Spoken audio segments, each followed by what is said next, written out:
গল্পের নাম নিঃশব্দ নিবাস। লেখক মোহাম্মদ জাহিদুল ইসলাম। পর্ব ১। পুরনো বাড়ির আমন্ত্রণ।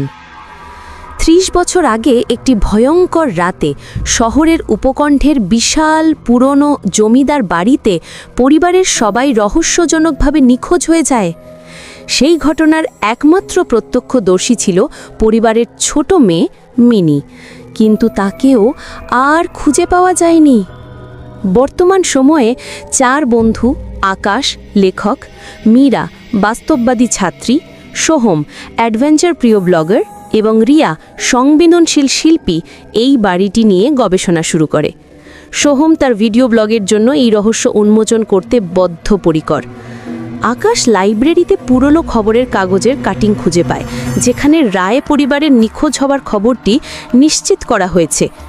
তারা জানতে পারে মিনি হয়তো বাড়ি থেকেই বেরোতে পারেনি। ৪ বন্ধু মিলে বাড়িটির উদ্দেশ্যে রওনা হয়। গ্রামের এক বৃদ্ধ তাদের সতর্ক করে দেন যে ওই বাড়িতে খারাপ আত্মা ঘুরে বেড়ায়, আর যারা যায় তারা আর ফেরে না।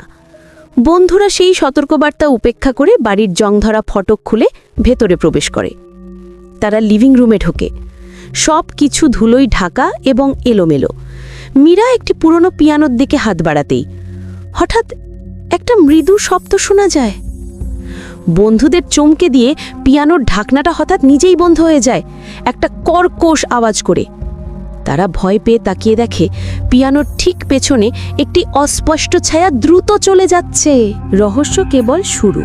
পরের পর্বের জন্য শেয়ার করে আমাদের সাথেই থাকুন।